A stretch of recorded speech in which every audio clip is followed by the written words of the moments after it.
বিদেশে তো এতদিন পর বাড়ি আসলো, আমাকে একটা বার জানাবে না? ও মইনুল, মইনুল, এই তুই ডাক দে। এ মইনুল, কই রে তুই? এই তো আসি ভাই, একটু দাঁড়ান, আসতেছি।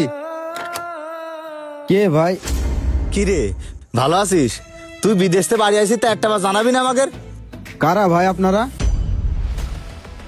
আমাকে তুই চিনতে পারতেছিস না? আরে আমি তোর মামাতো ভাই আলামিন।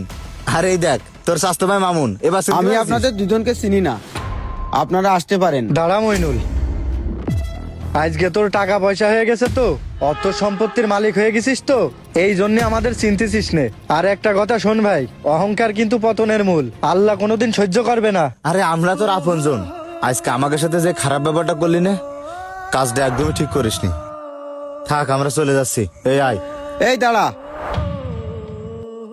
আজকে আমার সামনে দাঁড়ায় তোরা আমারে আত্মীয়তার পরিচয় দিচ্ছিস? এই কথা তোদের দুজনের মুখে কি মানায়? আজ থেকে 5 বছর আগে তোরা আমার সাথে কি করেছিস ভুলে গেছিস?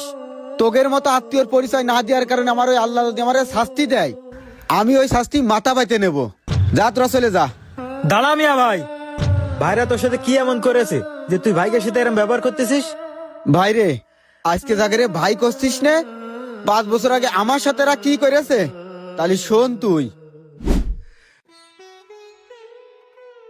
মিয়া ভাই, এই যে হ্যাঁ ভাই, ক। কপি করে নেয়, কাগজগুলো দেখে নেন। আচ্ছা দাঁড়া, দেখতেছি। কই দে। ভাই কাগজপাতিগুলো ভালো করে দেখেন, সবকিছু ঠিক আছে কিনা। হ্যাঁ, সবকিছুই ঠিক আছে। আচ্ছা কসি, আমাদের মানতো ভাই আলামিনটা দেখেছিস? হ্যাঁ দেখেছি তো, দেখলাম লিটন ভাইয়ের দোকানে বসে বসে চা খাচ্ছে। লিটনের দোকানে চা খাচ্ছে? আচ্ছা শোন, তাহলে এই কাগজগুলো তুই নিয়ে যে আমি যে নতুন ব্যাগটা কিনে নিয়ে আইছি ওই ব্যাগের পাশে রাখবি। আমি একটু আলামিনের কাছে আসতেছি। আচ্ছা ঠিক আছে, আর শোন, এই কাগজটা একটু ভিতরে উঠে রাখ। রাখতেছি। 1 লাখ, এই 2 লাখ, এই 3 লাখ, আর এই জায়গা আছে 1 2 3 4 5। ভাই হ্যাঁ ভাই, আপনার মামাই তো ভাই এসেছে। টাকাটা সারা ফেল। আরে টাকাটা পিছনে রাখ, পিছনে রাখ।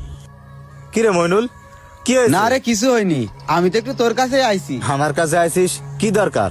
একটা সুখবর আছে ভাই। সুখবর? কিসের সুখবর? ওই যে আমি বিদেশ যাওয়ার বিষয়ে কথা কইলাম না, এই তা কি হয়েছে? তাই এখন কয়েছে কয়েকদিনের ভিতরে টাকা পয়সা ম্যানেজ করে দিতি। তোরা ছাড়া তো আমার এই দিন দুনিয়া আর কেউ নেই ভাই, তাই তোর কাছে আইছি। তুই যদি আমারে কিছু টাকা দিতিস তাহলে আমি বিদেশে যেতে পারতাম। আমি বিদেশে যাই, তোর টাকাটা আমি তোরে দিয়ে দেবো ভাই। শুধু আমার এই উপকারটুক কর না ভাই। ভাই রে, তুই বিদেশ যাবি এটা তো ভালো কথা। তুই যদি বিদেশ যাস, বিদেশ যায় একটা ভালো কিছু করলি, এটা তো আমাদেরই সুনাম। আর তুই বিদেশ যাবি এমন মুহূর্তে আমার কাছে আইসিস, এই সময় আমার হাতে একটা টাকা পয়সাও নেই। ব্যবসা বাণিজ্যের অবস্থা ভালো না, তোরে যে কটা টাকা দেব সে অবস্থা আমার নেই। ভাই রে, আমার হাত যদি ভালো থাকতো না, তোর বিদেশ যাতে যত টাকা পয়সা লাগে সব আমি দিতাম, নাকি রে তুই? হ্যাঁ হ্যাঁ ভাই, এ আলামিন শোন ভাই, আমি জানি তোর যে লাইন, তুই 2-5 জনের কাছে হাত বাড়ালি কিছু টাকা ম্যানেজ করতে পারবি, তাই করছিলাম আমারে অল্প কিছু টাকা ম্যানেজ করে দিলি, আমি বিদেশ চলে যেতে পারতাম ভাই। শোন মইনুল, তোরে বিদেশ যাওয়ার জন্য টাকা পয়সা আমি ম্যানেজ করে দিলাম। ধর তুই বিদেশ গেলি, বিদেশ যাওয়ার পর ভালো একটা কাজ পালি নে, ভালো একটা চাকরি পালি নে, মার খাই আবার দেশে চলে আসলি, পরে ডিমারেজটা নিবে কিটা? তুই কি পারবি এই টাকা শোধ করতি? সে আইসাই তো এই দায়ভারটা আমার নিতে হবে। ভাই রে, আমি মেলা আশা নিয়ে তোর কাছে আইলাম, শুধু কয়টা টাকা, আর তো কিছু না। তোরা আমার আপনজন, আমার বিপদের সময় তোরা যদি আমার পাশে না থাকিস আর কিটা থাকবে জানি না। আল্লাহ আমার নসিবই কি রাখেছে, যদি আমি বিদেশ নাও যেতে পারি আমি আর তোদের কাছে আসবো না ভাই।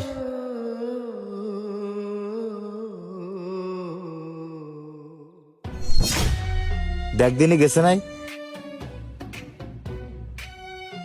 হ্যাঁ ভাই গেছে। শালার ফকিন্নির বাচ্চারা, নুন ভাত মাছ যাই শর্ট পড়বে আইসেই মামু বাড়ি, এই আইসেই মামু বাড়ি। সারা জীবন আমার আব্বারে জ্বালাই খেয়েছে, আর এখন আমারে জ্বালাচ্ছে। সকাল সকাল এসে টাকা দাও, টাকা দাও, টাকা নিয়ে আমরা বসে রয়েছি। কই সে টাকা দে। চল ভিতরে চল। শালার ফকিন্নির বাচ্চারা। ভাই সবকিছুই তো ওকে দেখতেছি, অনেক দিনের স্বপ্ন আজ পূরণ হতে যাচ্ছে আমার। ধর কাগজপাতি সব ঠিক আছে, এখন জমির যত সাক্ষী আছে বিকেল বেলার ভিতরে সবাই স্বাক্ষর নিয়ে নে। এখন তুই যা, বিকেল বেলার ভিতরে সব স্বাক্ষর নিয়ে চলে আসবি, ঠিক আছে? যা। ভাইরে কৃষি স্বাক্ষরের কথা করছিস? ওই একটা না, নতুন একটা কাজের বিষয়। হ্যাঁ, কি করতে আইছিস ক? আমি আইছি, তুই তো জানিস আমি বিদেশে যাওয়ার জন্য চেষ্টা করিলাম, সবকিছুই হয়ে গেছে। তুই যদি আমারে লাখখানিক টাকা দিতিস এখন, তাহলে আমি জমা দিলেই হয়ে যাবে। ও, বিদেশ যাওয়ার জন্য সবকিছুই কমপ্লিট হয়ে গেছে? কেন তুই মাঠে কাজ করতেছিস, গ্রামে কাজ করতেছিস, এ কাজ করে তোর পোষাচ্ছে না? কুচো কিমলিতি কামড়াচ্ছে তোর? আমার কাছে হারাম শোর, তোরে দেওয়ার মতো কোনো টাকা পয়সা নেই, তুই অন্য কোনো জায়গায় দেখ।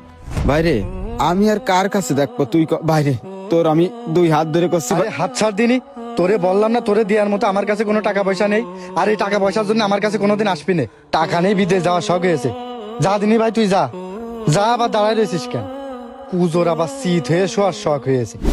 তাহলে শুনলি তো ভাই সবকিছু। আমার এই আপন চাস্তো ভাই আর আমারই মামতো ভাই ওই সময় আমার সাথে এই ব্যবহারগুলোই করেছে। ওরা আমার সাথে যে কাজগুলো করেছে, কোনো আপন মানুষের সাথে এই কাজগুলো করে না ভাই। আমার বিপদের দিনই আমি ওদের কাছে ছুটে গেছি, আর আমার ওই বিপদের সময় ওরা আমারে আত্মীয় মনে করিনি, আপনজন মনে করিনি। কিছু টাকার জন্যই আমি কত মানুষের দ্বারে দ্বারে ঘুরেছি, আমার এই আপনজনদের কাছেও গেছি। শোন ভাই, আজকে যখন তোরা দুজন আমার বাড়ি আইছিস, তখনই কিন্তু তোদের ওই 5 বছর আগে চেহারাটা আমার সামনে ভাসে উঠেছে। আজকে যখন আমার অবস্থানের পরিবর্তন হয়েছে, আজকে এসে তোরা আত্মীয়তার পরিচয় দিচ্ছিস। তোরা দুজন একটা কথা চিন্তা কর, তোরা তো ওই দিন আমারে আত্মীয়তার পরিচয় দিসনি। ওই দিনের কারণে আল্লাহ কি তোকে ক্ষমা করবে? ক্ষমা করবে না ভাই। মানুষের টাকা পয়সা, অর্থ সম্পদ, এইগুলো দেখে আত্মীয়তার পরিচয় খুঁজতেই হয় না। আজকে যার অবস্থান ভালো সে তোর আত্মীয়, যার অবস্থান ভালো না সে তোর আত্মীয় না। সাকিব শোন, ওই দিন আমার অবস্থা ভালো ছিল না, এর আমার পরিচয় দিইনি। আজকে যখন আমার অবস্থা ভালো হয়েছে, তখন আইসে আপনজনের পরিচয় দিতি। এই দুনিয়ার সব থেকে বেশি কষ্ট কারা দেয় জানিস? এই আপনজনরা সব থেকে বেশি কষ্ট দেয়। তাহলে শুনলি তো ভাই, এই কারণেই আমি এদের সাথে এই ব্যবহারটাই করেছি। তুই যখন বিপদে পড়বি, এই আপনজন নামের বেঈমানগুলো তোর পাশে থাকবে না। আজকে আমিও পারতাম আমার বাড়িতে তোকে দুজনের ঘাট ধাক্কাতে বের করে দিতি, কিন্তু ওই রকম বেঈমান আমি না ভাই। সাকিব, ওকে দুজনের ভিতরে নিয়ে যা। যা ভাই, তোরা ভিতরে যা। রক্তের সম্পর্ক থাকলেই মানুষ আপন হয় না, সময় এবং পরিস্থিতি আপনাকে বুঝিয়ে দিবে, আপনাকে চিনিয়ে দিবে কে আপনার আপনজন। ভিডিওটি ভালো লাগলে আপনার মন্তব্য জানিয়ে একটি শেয়ার করে দিবেন। ধন্যবাদ।